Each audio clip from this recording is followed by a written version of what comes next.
tout le monde est venu d'écouter un flamand qui m'a parlé, donc, avec mon accent, désolé.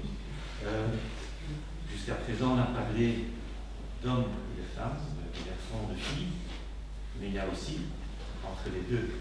Et je vais essayer d'expliquer un petit peu qu'est-ce qui est une femme, qu'est-ce qui est un homme, mais je vais vous décevoir, je ne connais pas la réponse non plus.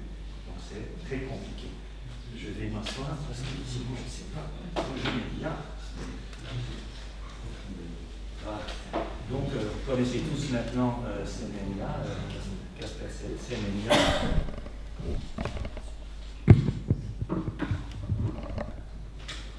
Donc qui fait la une des journaux depuis maintenant plusieurs mois, peut-être plusieurs années déjà, mais plusieurs mois maintenant sûrement. Je dis déjà tout de suite, en accord avec ici ce qui est mis dans le New York Times, tout ça, si elle est dans les meilleurs, elle a peut-être certains avantages, on va le voir, mais tout ça, c'est avec des efforts intenses, répétés, des entraînements extrêmes. Donc ça ne va pas tout seul. En football, il y a des cas décrits aussi, on en a beaucoup moins parlé, mais ici, par exemple, en 2015, on a vu dans l'équipe iranienne des garçons ou des hommes, 8 dans une équipe, 8 de ces femmes étaient en fait des hommes qui étaient en transformation pour devenir femmes. Il y a d'autres cas ici décrits, vous avez peut-être entendu des sœurs Simpore dans l'équipe de Guinée équatoriale. Donc elles ont été éliminées juste avant la Coupe du Monde en 2011. Une autre fille a été inculpée mais a été blanchie, donc c'est assez complexe, pas facile. La FIFA en 2011 a fait une sortie où ils sont assez neutres et où ils n'ont pas vraiment sorti leur coup en disant donc que c'est en fait aux joueuses, à la fédération ou à un médecin à faire une réclamation pour dire voilà, ça, je ne crois pas que c'est une vraie femme, faites-le un petit peu contrôler. Donc ceci, vous avez déjà vu avec Arlette, donc les œstrogènes commencent à augmenter chez la fille vers 12-13 ans. Chez le garçon, c'est surtout les œstrogènes, les androgènes qui montent pour avoir des différences importantes avec les filles, où les androgènes augmentent aussi, et chez les garçons, les œstrogènes montent un petit peu aussi. Et donc les différences apparaissent dès l'arrivée ou juste avant la puberté. Et ça fait que, quand on regarde ici la force musculaire justement du haut du corps avec des jetés, on voit des toutes petites différences garçons-filles qui sont dues en effet à l'entraînement. Donc les garçons vont plus vite jeter des pierres sur des oiseaux, des choses comme ça, ce que les filles ne faisaient pas.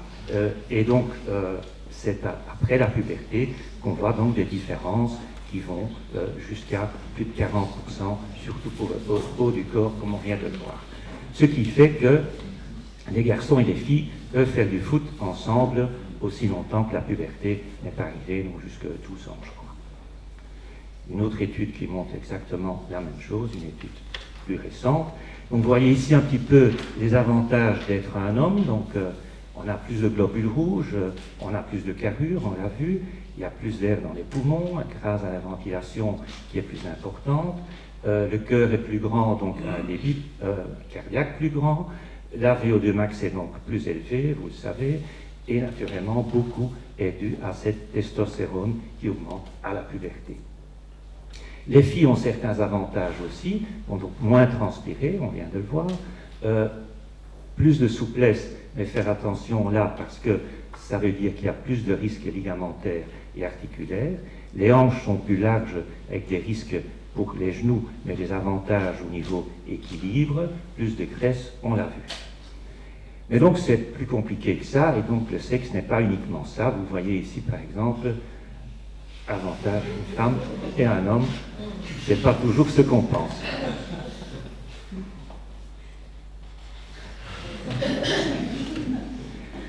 Et donc, n'empêche que dès les années 66, on a mis un test de féminité en route parce qu'il y avait trop de réclamations. Déjà à la fin des années 30, on faisait rarement un examen clinique.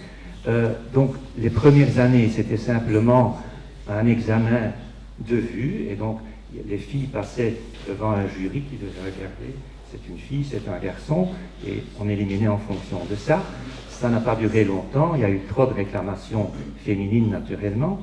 Alors, dès 68, on a commencé à chercher le deuxième X, puis le Y, et donc tout ça, on l'a arrêté en 60, en 96, donc moi je le dis en belge, hein, donc en 96, on a arrêté ça. Pourquoi? Parce que on découvrait trop de faux problèmes, disons-le comme ça.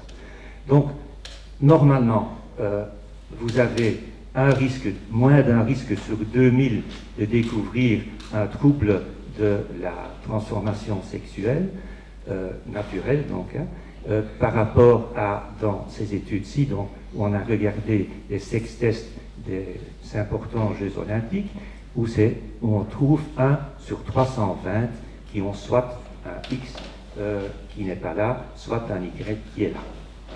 Et donc, en fait, ici, la dernière fois qu'on l'a fait, on a vu que c'était surtout des insensibilités aux androgènes. On va voir tout de suite ce que c'est. Et 6 cas avaient déjà eu une résection de leurs testicules qui se situent en général haut dans le corps ou en inguinal.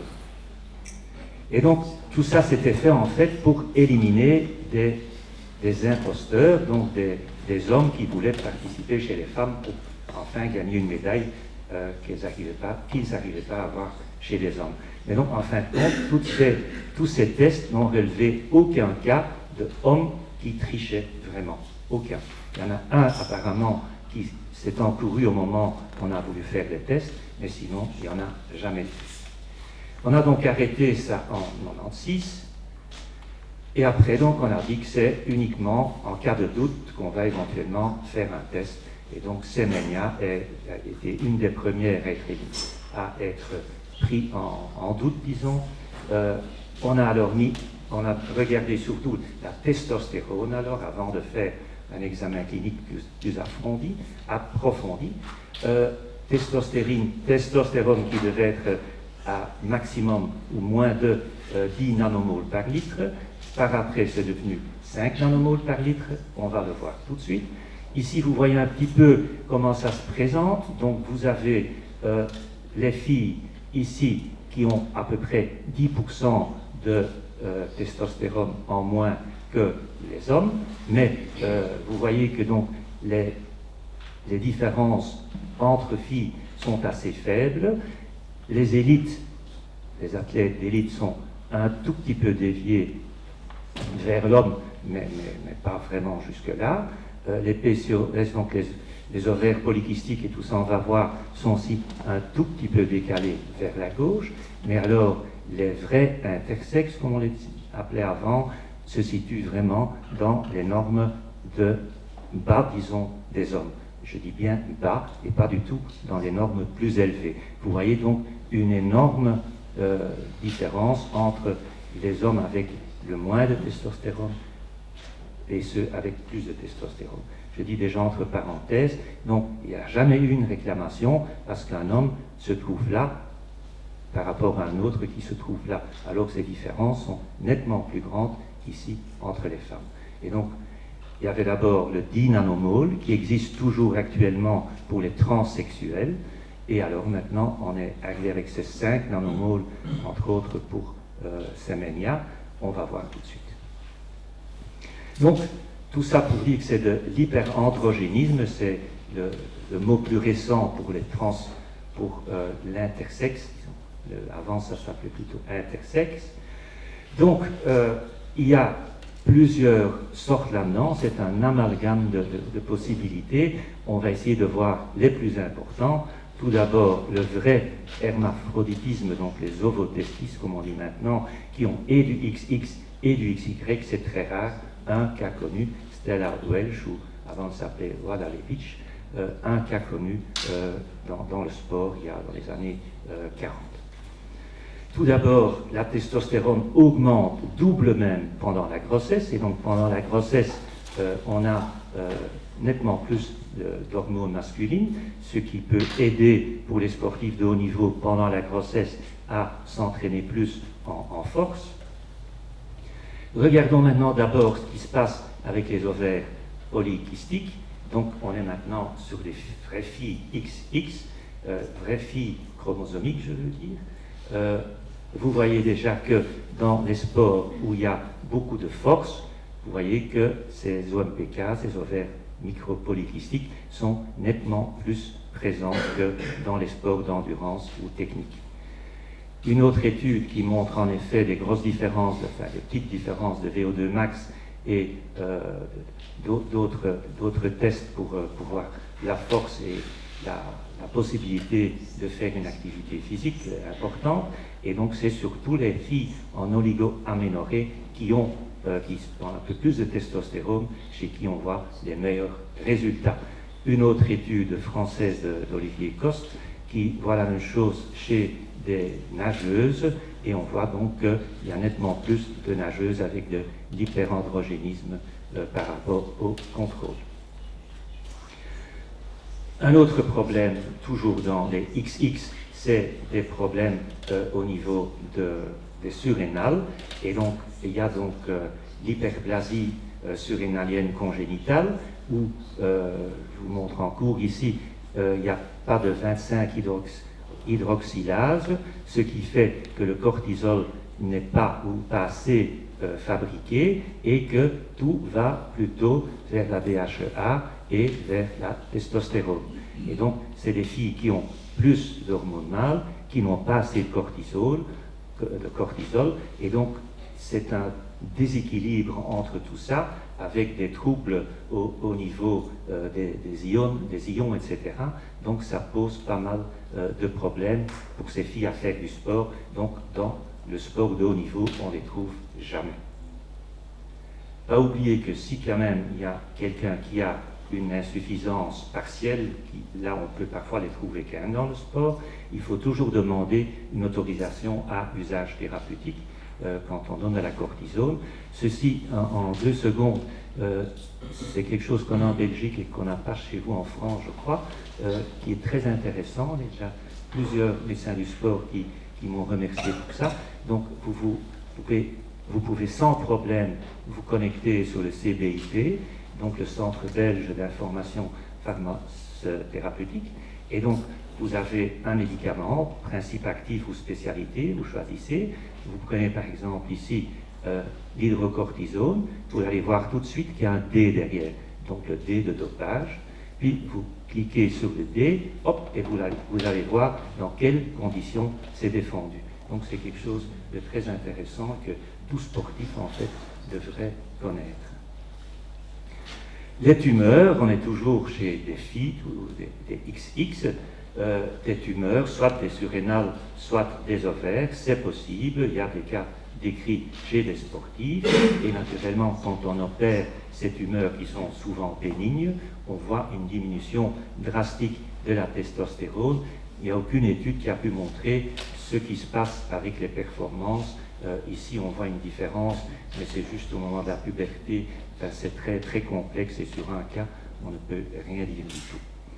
Le dopage, c'est un autre problème naturellement qui existe dans le football, voilà. On pense toujours au cyclisme, mais vous voyez qu'il y a plus de cas l'année passée, plus de cas dans le football que dans le cyclisme. Et donc la France est quand même dans les pays à risquer. Et ici, vous voyez un petit peu que ça a des effets secondaires aussi bien chez l'homme que chez la femme.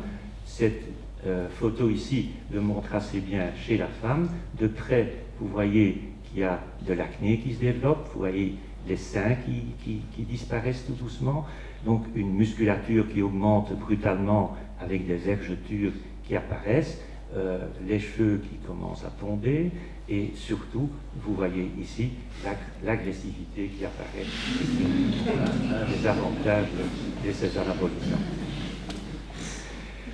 Le gros problème, et donc on va parler un petit peu plus naturellement, c'est les XY qui sont au départ donc, chromosomiquement des hommes, mais qui ont souvent un habitat de femmes. On va voir les alpha réductase déficience, et alors les filles ou les garçons qui ont donc qui ne sont pas réactifs aux androgènes. Donc on est dans les XY, 5-alpha réductase déficience. Qu'est-ce qui se passe? On a toujours ici ce même schéma.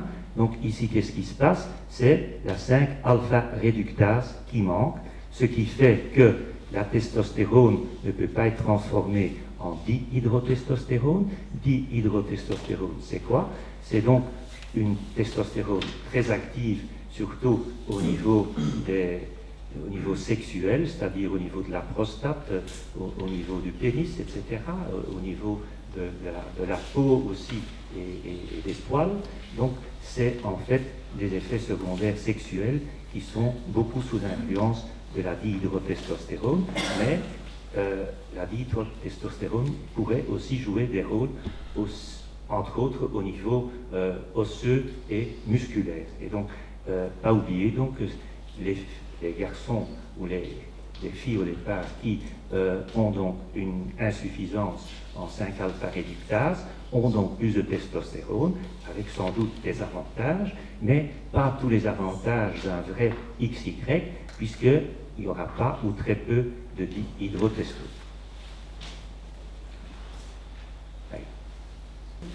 Ok, on y est toujours. Donc, on est toujours dans la 5-alpha réductase déficience.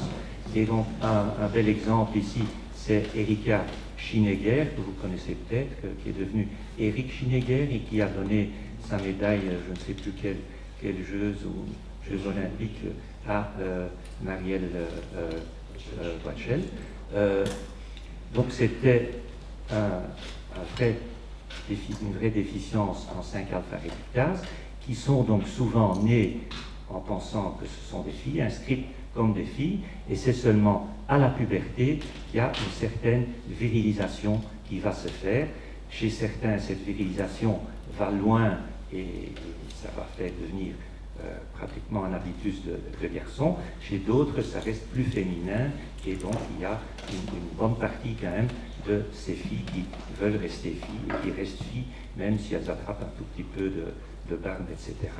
Mais donc, Schinegger, il a compris qu'il y avait quelque chose qui se passait, il y avait quelque chose qui bougeait chez lui en dessous, là, qui gonflait de plus en plus, il y avait des poils qui poussaient partout, et donc on a fini par lui dire, trouver qu'il était donc déficient en 5-alpha réductase. Il a été opéré, et il a même eu un enfant, une fille, sur étant à lui. Donc je vous ai dit, la dihydrotestostérone joue peut-être quand même un rôle aussi, donc dihydrotestostérone que ces filles n'ont pas, et donc ça joue un rôle au niveau musculaire, mais des études ont montré aussi au niveau osseux. C'est important, entre autres, pour le risque d'ostéoporose.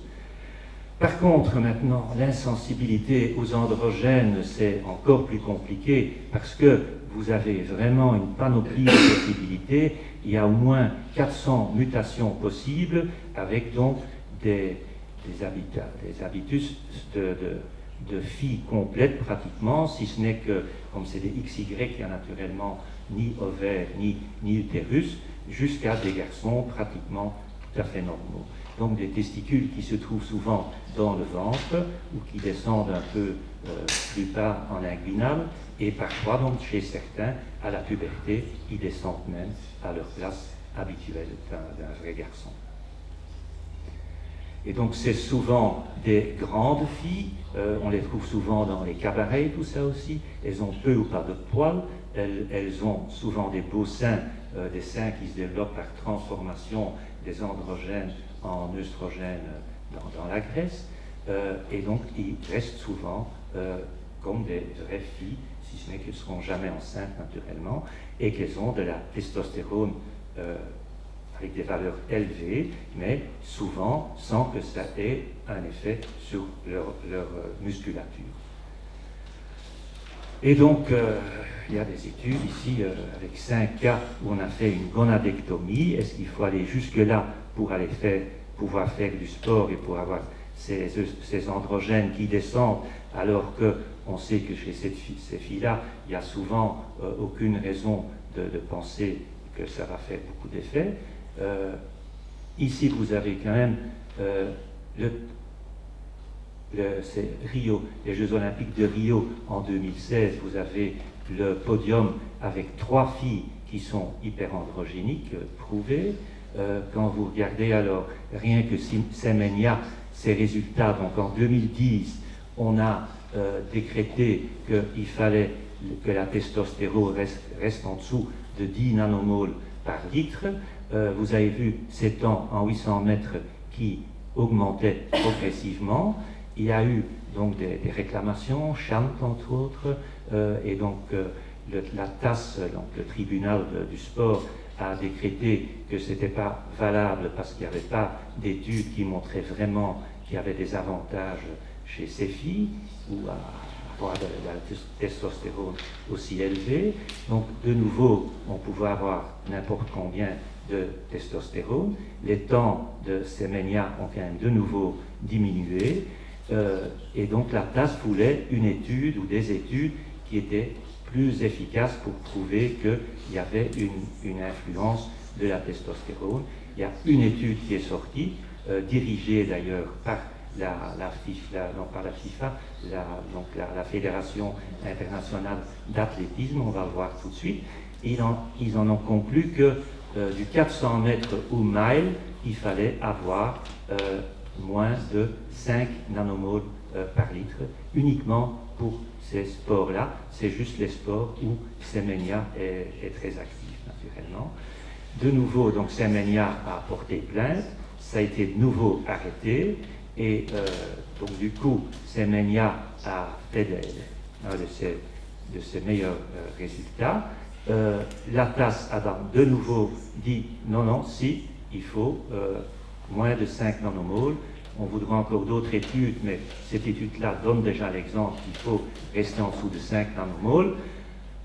De nouveau, Semenya a réclamé et la Cour suprême de Suisse a de nouveau arrêté. Donc de nouveau, elle peut courir, enfin toutes ces filles peuvent de nouveau courir normalement. Donc vous voyez ici un petit peu ce qui se passe. Donc les autres filles s'écartent carrément de Semenya. Naturellement, ces filles avec de la testo normale se sentent un petit peu lésées. N'oubliez pas quand même que le record du monde est toujours tenu depuis 1983 par Kratochvílová en 1 minute 53. Et comme vous voyez, je ne suis pas sûr que sa testostérone à elle était si basse que ça. Bon, donc il y a donc une possibilité, c'est d'enlever les testicules qui sont souvent dans le ventre, avec pas mal de problèmes sociaux qui accompagnent tout ça. L'autre solution, c'est donc de faire descendre sa testostérone, surtout avec l'acétate de cyprotérone, mais n'oubliez pas que l'acétate de cyprotérone, surtout aux hautes doses qu'il faudra donner, donc ça existe aussi dans la pilule, je crois que chez vous aussi vous avez la pilule Diane, qui contient donc un tout petit peu de cyprotérone. Par contre, pour arriver à faire descendre la testostérone convenablement, il faut des dosages au moins 10 fois supérieurs à ça. Déjà, la pilule Diane augmente le risque de thrombose veineuse profonde, donc d'embolie pulmonaire, plus tous les autres risques qui existent, dont des méningiomes, des œdèmes, enfin des bouffées de chaleur. Donc il y a pas mal d'effets secondaires. Donc aller obliger ces filles à aller prendre ces médicaments pour avoir tous ces effets secondaires, au niveau juridique, c'est pas si clair que ça. Pourtant, donc, l'IAF a déclaré qu'à partir du 1er novembre 2018, on vient de le voir juste avant, il faut donc que cette testo descende uniquement pour les épreuves, comme je vous ai dit, là où Semenya est actif. Et donc, l'étude qu'on a pris pour ça, c'est une étude de Bermond, une étude complètement mise à plat par plein de spécialistes. Et donc, vous voyez qu'ils ont juste trouvé dans le 400 mètres et enfin, jusqu'au 1500 mètres, ils ont été, alors que ici, ils ont vu que jusqu'aux 800 mètres de différence. Ils ont vu des différences au marteau et au saut à la perche. Et donc là, on n'en parle pas. Et donc, vous savez tous, pensez Ben Johnson, par exemple, la testostérone joue sûrement aussi dans les sprints 100, 200 mètres, etc. Eh bien là, ils n'en parlent pas. Donc, il y a plein de remarques à faire. On n'a pas le temps d'aller dans les détails, mais donc c'est tout à fait descendu. Et donc, on peut dire carrément qu'il n'y a pas, que c'est pas du tout scientifique cette étude, et donc on ne pourrait pas prendre des décisions rien que là-dessus. Vous voyez ça. Et donc ici, c'est ce que je vous ai expliqué. Donc, pour le moment, donc, la Cour suprême suisse a de nouveau mis en stand-by les résultats. Je vous ai déjà dit aussi, la FIFA actuellement, en 19, là, fait toujours confiance à ce qu'ils ont présenté en 2011, et donc ils sont très neutres. Ils disent qu'on peut faire des tests chez les hommes, donc on peut aussi faire des tests chez les hommes pour voir s'il n'y a pas de femmes qui jouent chez les hommes, enfin des trucs tout à fait à côté de la question. Donc on n'est pas beaucoup plus loin, et donc jusqu'à présent tout le monde fait un petit peu comme il veut.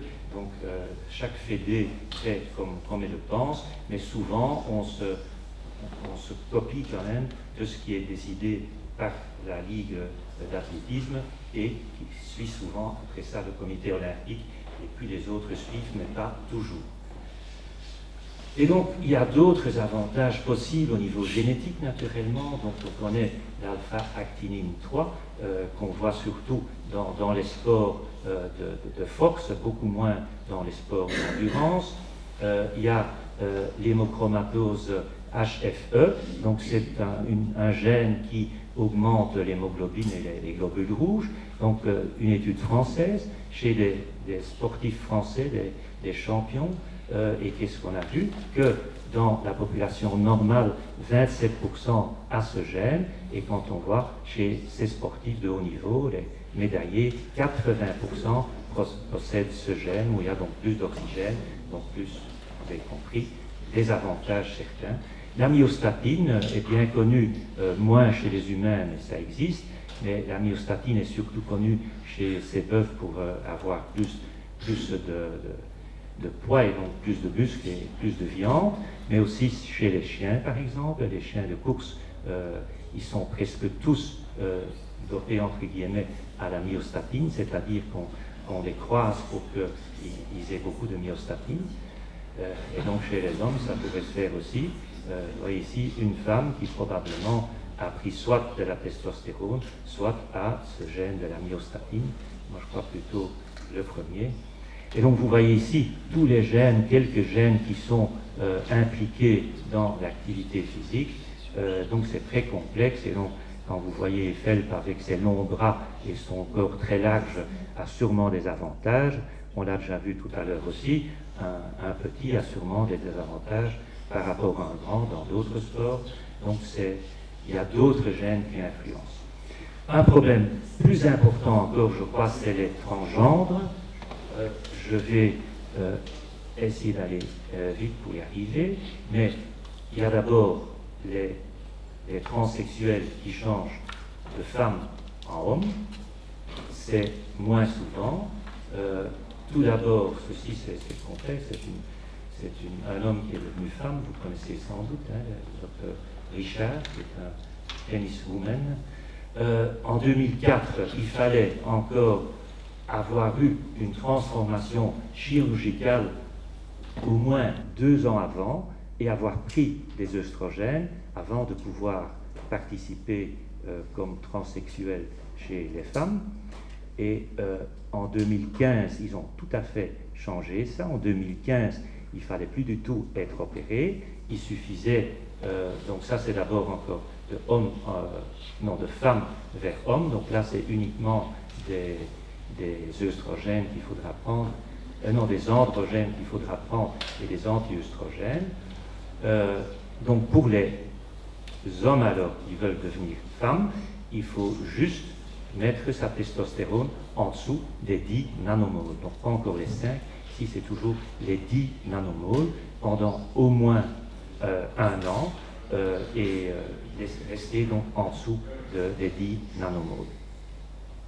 Ceci c'est donc des des femmes qui sont devenues hommes. Ici, en Allemagne de l'Est, Krieger, qui dit que c'est à cause du fait qu'elle a eu tellement d'androgènes étant sportive, femme, qu'elle a été transformée par les androgènes automatiquement en homme. Une autre femme qui est devenue homme et qui n'a plus, comme homme, plus fait les mêmes performances que quand il était femme. Le cas le plus connu, c'est sans doute le duathlonien Chris Mosier, qui est donc une femme qui est devenue homme et qui est dans l'équipe américaine de duathlon. Donc là aussi, il faut toujours donner un accord au niveau AUT. Plus important, donc, les hommes qui se transforment en femmes. Il n'y a pas d'études convenables. Ici, il y a une étude sur quelques coureurs déjà d'un certain âge, où on a donc vu leurs prestations avant et après, mais au niveau scientifique, ça ne veut rien dire du tout, et en plus, c'est uniquement pour la course à longue distance, pas du tout pour les sports où il faut plus de force, etc. Ici, vous avez une étude où vous voyez donc des hommes avant leur transformation en femmes.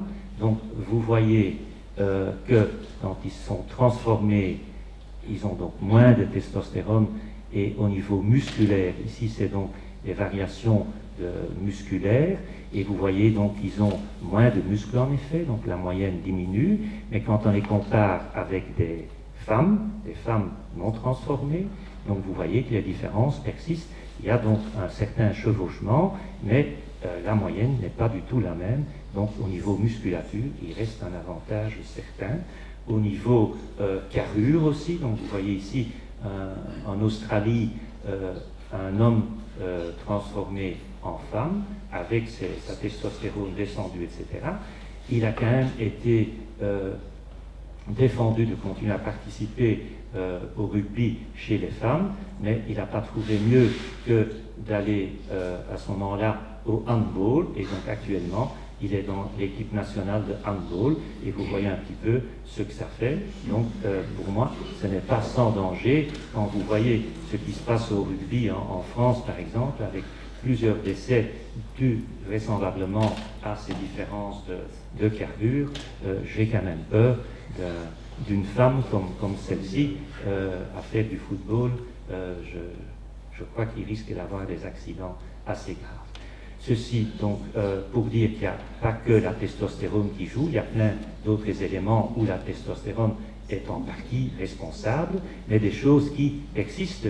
Donc le cœur va rester quand même plus grand, c'est prouvé. La VO2 max va un petit peu diminuer, ça c'est vrai. Les globules rouges vont diminuer, ça c'est sûr. Mais la carrure, elle va rester. Les poumons vont rester plus grands. Donc il persiste sûrement des avantages certains. Donc ici, vous voyez au niveau osseux, il y a des nettes différences entre hommes et femmes. Et quand vous voyez que les femmes font beaucoup plus de fractures de stress que les hommes, entre autres au niveau de leur maigreur, etc., mais ce n'est pas tout. Donc vous voyez qu'il y a des nettes différences qui vont persister. Donc ces garçons qui sont devenus femmes vont garder un os beaucoup plus solide et pourront donc s'entraîner nettement plus. Elles n'auront pas de règles, ça c'est sûr, et donc avoir ces règles, ça peut avoir des effets néfastes. Très important, c'est cette mémoire musculaire. En cours, c'est quoi? Quand on se muscle, quand on fait un entraînement musculaire, il y a plus de noyaux qui vont arriver dans le muscle. Après, donc ces noyaux vont faire qu'il y a une hypertrophie qui intervient, donc le muscle grossit.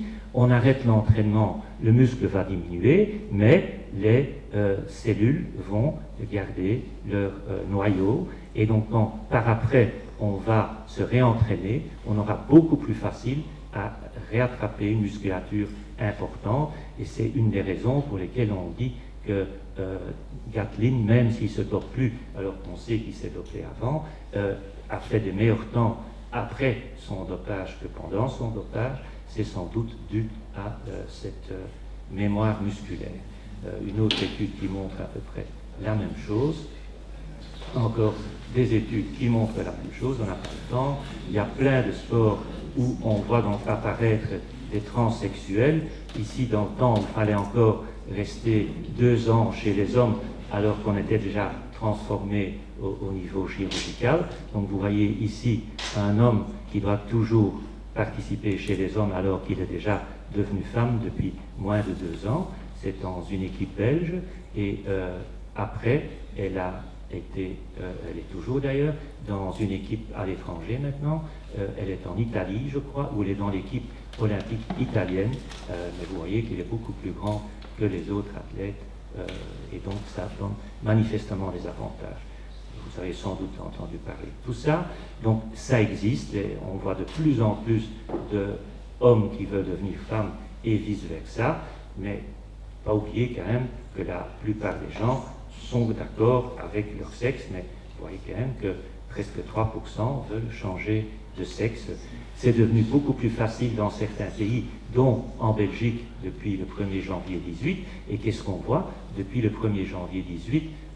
On n'a pas encore beaucoup de chiffres, mais ici jusqu'en septembre 18, on voit plus que doubler le nombre de demandes depuis qu'on ne doit plus être transformé chirurgicalement, même plus au niveau hormonal. Il suffit d'aller à la mairie, de demander pour changer de sexe, on note, 3 mois après, il faut revenir, il faut dire oui, je veux toujours changer mon sexe. À ce moment-là, on change le passeport, on change même son acte de naissance, et on est donc devenu une vraie femme, à tel point que si vous arrivez dans un sport, on ne sait plus savoir si vous avez été femme, si vous avez été homme avant d'être femme. Ce qui complique au niveau du sport beaucoup. C'est fini là? Ouais, okay. Je vais passer tout ça, ça n'a pas d'importance. Donc simplement pour dire que pour moi, donc, un transsexuel homme, c'est au départ qui va devenir femme, qui ne sera jamais enceinte. Ce n'est pas le cas pour des femmes qui veulent devenir hommes. Donc ici, vous avez une femme qui est devenue homme et qui est enceinte, mais donc dans d'autres sens, ce ne sera jamais possible. Peut-être qu'il faudra un 3e sexe, un 3e genre, mais ce n'est pas clair non plus parce que là-dedans, il y aurait énormément de différences. Donc, est-ce qu'on va maintenant vers des corrections dans les mutations au niveau génétique, donc pour essayer de faire des super enfants, ou est-ce qu'on va bientôt plus voir jouer que des robots? Tout ça, on ne sait pas encore. Bref, ce que j'ai dit maintenant, c'est